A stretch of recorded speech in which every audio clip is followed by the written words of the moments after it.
दोस्तों, स्वागत है आप सभी का हमारे चैनल में। अगर आप हमारी चैनलों पहली बार आए हो तो हमारे चैनल को सब्सक्राइब करके राइट वाले बेल आइकन को जरूर प्रेस करें। आपको लोटा भर के जल चढ़ाने का फायदा क्या हुआ है? अब सुनना, पूरे भारत के लोग और पूरे देश विदेश में बैठे हुए जितने भक्त इस आस्था चैनल के माध्यम से कथा सुन रहे हैं, महाराज भगवान का एक नाम है भिक्षु, और भिक्षु वर अवतार की कथा कल चल रही थी। भगवान शंकर जब सत्यारथ के मर जाने के बाद उसकी धर्म पत्नी गर्भ से थी, और वो धर्म पत्नी भी बच्चे को जन्म देकर घाट पर छोड़कर जब पानी पीने के लिए गई तो घड़ियाल ने, मगर ने उसको पकड़ लिया और वो धर्म पत्नी भी मर गई। पार्वती जी के मन में संशय आ गया था, पार्वती जी के मन में संशय प्रकट हो गया था कि ये शंकर भगवान की उपासना करता है, ये शिव का भजन करता है। राजा सत्यारथ शंकर भगवान को जल चढ़ाता है, राजा सत्यारथ भगवान शंकर की आराधना करता है, शिव की आराधना करता है। उसके बाद भी इसके प्राण छूट गए। इसकी धर्म पत्नी वो भी भगवत भजन में डूबी रहती है, उसके प्राण छूट गए। इसकी राज सत्ता चली गई, उसका वैभव चले गया, उसका बच्चा नदी के घाट पर पड़ा हुआ है।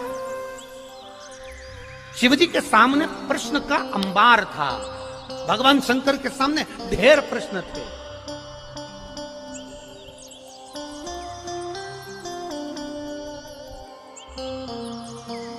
शिव का जो भक्त होता है वो विश्वास पर जीता है, भरोसे पर, दृढ़ता पर जीता है। दुनिया कुछ भी कहे, वो अपनी भरोसा, अपनी दृढ़ता शंकर के चरणों में रखता है।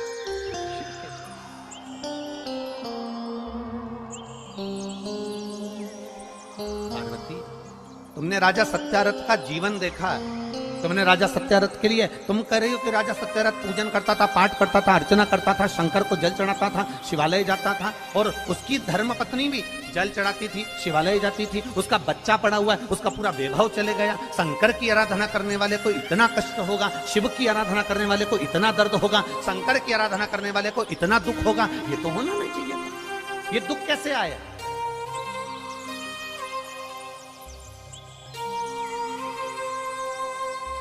ये कष्ट कैसे आया? ये तकलीफ कैसे आई? शिव जी ने कहा, पार्वती चल मैं तुझे घुमा के लाऊं, और घुमाया। जलाशय में पार्वती जी को पूरी लीला का दर्शन करा दिया कि पूर्व समय के भोग के कारण, पूर्व समय के दूसरे का सामान ले लिया था, दूसरे के घर पर आक्रमण कर दिया था, दूसरे का वैभव चुरा लिया था, दूसरे का धन चुरा लिया था, दूसरे की सत्ता चुरा ली थी। इसलिए इस जन्म में भले मेरा भजन करा इसने, मुझ पर जल चढ़ाया इसने, मेरी आराधना करी इसने, पर पूर्व कर्म का भोग तो भोगना पड़े। हम पहले भी कथा में कहे, तुम वेद पुराण को मानो ना मानो,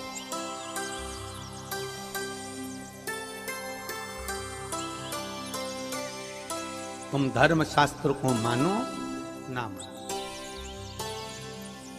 तुम अपने बड़ों को मानो ना मानो, तुम अपने गुरु को मानो ना मानो, पर इतना जरूर मानकर चलना कि कर्म का भोग तो परमात्मा को भी भोगना पड़ा, तो अपन तो मनुष्य हैं, भोगना पड़ता ही पड़ेगा।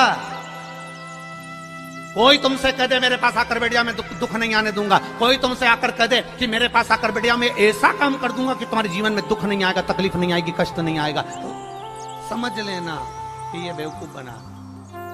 दुख आएगा, कष्ट आएगा, रोग आएगा, बीमारी आएगी, तकलीफ आएगी, क्योंकि पूर्व के कष्ट का, पूर्व के कर्मों का भोग हमको भोगना, पूर्व के कर्मों का भोग हमको भोगना। वो कौन भोगेगा? तुम्हारी कमाई के हिस्सेदार होते हैं तुम्हारी पत्नी, तुम्हारे घर के माता पिता, तुम्हारे भाई बंधु और तुम्हारे बच्चे। तुम्हारी कमाई के हिस्सेदार होंगे, पर एक बात अपनी जिंदगी में उतार कर रखना, तुम्हारे कर्म के हिस्सेदार नहीं होंगे कि तूने कमाया कैसा था। तुम्हारी कमाई के हिस्सेदार तुम्हारी पत्नी भी होगी, तुम्हारे बच्चे भी होंगे, बेटा भी होगा, बेटी भी होगी, माता भी होगी, पिता भी होंगे, भाई भी होंगे, बंधु भी होंगे, बहनें भी होंगी। उनके सारे रिश्तेदार होंगे, तुम्हारी कमाई के हिस्सेदार होंगे, और तुम्हारे कर्म के हिस्सेदार नहीं हो सकते। कर्म का भोग तो तुझे अकेले ही भोगना है। तब वो परमात्मा भी कहेगा कि तेरा क्या होगा रे कालिया, फिर वो भी कहेगा कि होगा क्या। क्या कर्म करेगा? कोई दूसरा नहीं भोगेगा, हमें भोगना, हमें।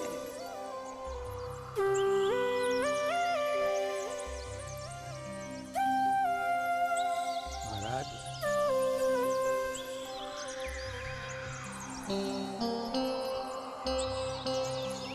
कर्म का भोग तो भोग, कोई दूसरा नहीं भोगने वाला। पार्वती, सत्यरथ को कर्म का भोग भोगना था। पूर्व में इसका वैभव इसने दूसरे का चुराया था, इसलिए आज इसका वैभव चलेगा। पूर्व में इसने जो कर्म किया था उसके कारण इसका ये कर्म चलेगा। तो फिर आपको लोटा भर के जल चढ़ाने का फायदा क्या हुआ है? अब सुनना, पूरे भारत के लोग और पूरे देश विदेश में बैठे हुए जितने भक्त इस आस्था चैनल के माध्यम से कथा सुन रहे हैं, अब सुनिए। ये कथा में भिक्षुवर अवतार भगवान शंकर का हुआ है 14वें नंबर का। उस कथा को ध्यान से सुनना। 19 अवतार में से एक अवतार है, और यह हम सब के लिए है आज शिवरात्रि के दिन, कि दुनिया के लोग कहेंगे, दुनिया के लोग कहेंगे फिर वो सत्यारथ मरा क्यों, फिर वो उसकी पत्नी को घड़ियाल क्यों खा गया, फिर उसका वैभव क्यों चले गया। कई लोग कहते हैं ये दुख क्यों आता है, तकलीफ क्यों आती है, कष्ट क्यों आता है, ये पूर्व कर्म का भोग है। फिर हमने शंकर जी को जल चढ़ाया, शिव जी की आराधना करी, शंकर को हमने पानी चढ़ाया, शंकर जी के मंदिर गए, शिवालय गए, देवालय गए, फिर उसका फायदा क्या हुआ, उसका लाभ क्या हुआ।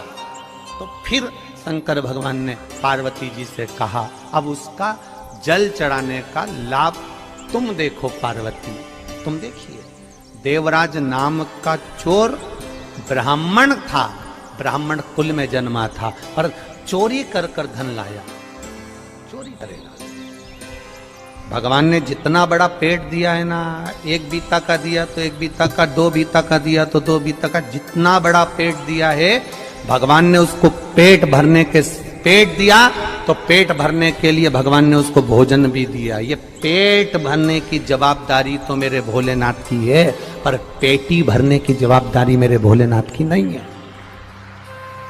बस इस पेट से हटकर जब दूसरा कहीं काम, लोभ, आसक्ति, वासना, तृष्णा, देवराज के साथ हुआ क्या था? देवराज की पत्नी थी, बच्चे थे, जो पत्नी थी, बच्चे थे, उनके पेट भरने की जवाबदारी भी भोलेनाथ की थी। भोलेनाथ ने पेट भरा, पर दिक्कत कहां खड़ी हो गई? जब देवराज अपनी बुद्धि को भ्रष्ट कर लिया। बुद्धि कब भ्रष्ट हुई? जब देवराज ने एक सुंदर कन्या को देख लिया, सुंदर स्त्री को देख लिया, स्त्री के चक्कर में पड़ गया।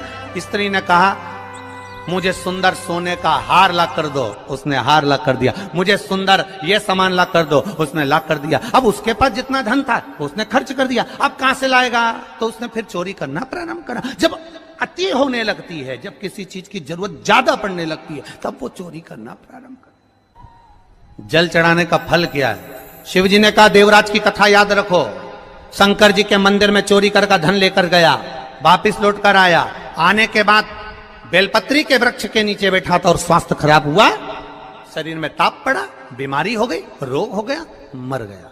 मरा, शंकर जी ने उसके लिए नंदी लगाया, नंदी पर बैठकर वो कैलाश धाम गया। तो इसने तो पाप करा था, इसने तो चोरी करी थी, इसने तो ये चोरी का धन लाया था, और इसने तो कभी शंकर का गुणगान नहीं करा।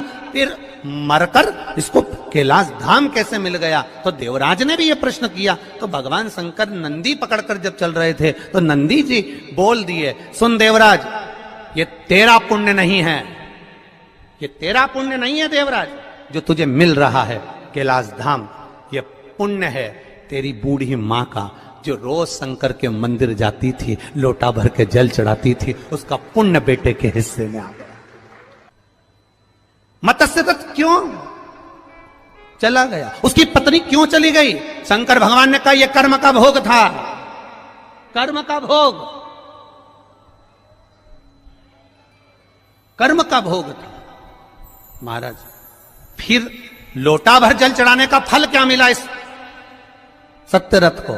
अब शिव जी ने कहा, सुन पार्वती, लोटा भर के जल चढ़ाने का फल क्या मिला?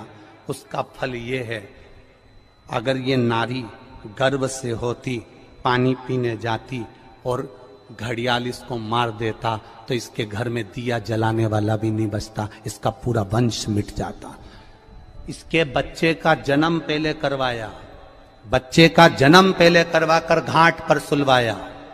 पानी पीने ये अकेली गई, इसको मगर ने पकड़ लिया, इसके बच्चे को संभाल कर रखा, क्योंकि इसने जो जल चढ़ाया था उस जल का फल ये मिलेगा कि इसके बच्चे को वापस वही वैभव फिर प्राप्त होगा। थोड़ा धैर्य रखना पड़ेगा, थोड़ा धीरज रखना पड़ेगा, थोड़ी सहनशीलता रखना पड़ेगी, थोड़ी आनंदता रखना पड़ेगी, थोड़ी सहजता रखना पड़ेगी। क्या देगा वो उसके ऊपर।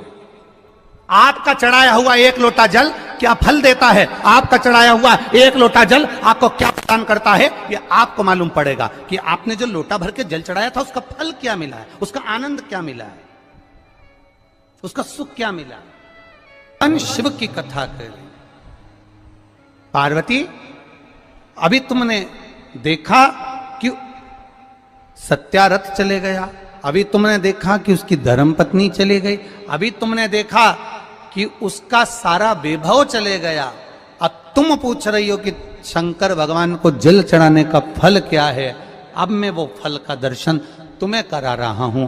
और पार्वती अब तुम रुको। इतने में माता पार्वती के सामने भगवान शंकर ने एक भिक्षुक का रूप धारण कर लिया, एक भिखारी का, एक भिक्षुक का रूप धारण करा। और भिक्षुक बनकर मेरा देव अधिदेव महादेव, भिक्षुक बनकर मेरा शंकर, भिक्षुक बनकर मेरा देव अधिदेव महादेव उस नदी के घाट पर पहुंच गए जहां पर राजा की धर्म पत्नी ने अपने बच्चे को जन्म दिया था। उस घाट पर पहुंचे।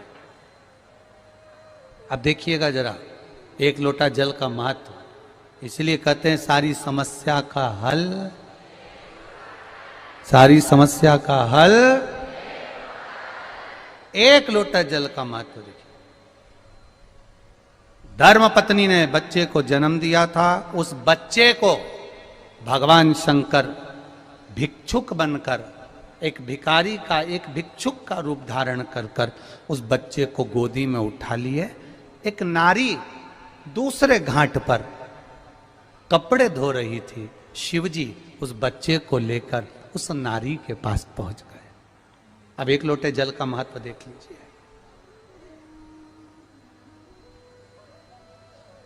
उस नारी के पास पहुंच गए मेरे भोलेनाथ और मेरे देवाधिदेव महादेव। जब उस नारी के पास में पहुंचे, मेरे देवाधिदेव महादेव ने आवाज लगाकर कहा, माता माता माता।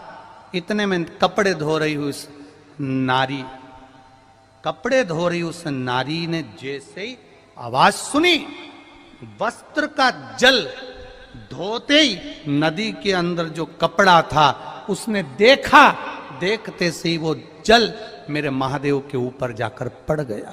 हे शिव, ये आपकी कृपा है। अब जल कौन सा पड़ा भोलेनाथ जी पे?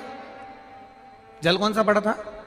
जो कपड़े धो रही थी वो बूढ़ी मां, और शिवजी बनकर गए भिक्षुवर, भिक्षा मांगने वाले, एक भिक्षुक बनकर एक भिखारी का रूप धर कर गए हैं मेरे भोलेनाथ, और जाकर खड़े हुए। अब देखिए जरा, बड़ा विचित्र बात है। शिवजी जाकर खड़े हुए, मां मां मां। शंकर जी ने आवाज लगाया। जैसे ही शिव जी ने आवाज लगाया, बूढ़ी मां ने जो पलटा, कपड़े का छींटा का पानी देवाधिदेव महादेव पर चला गया। कपड़े के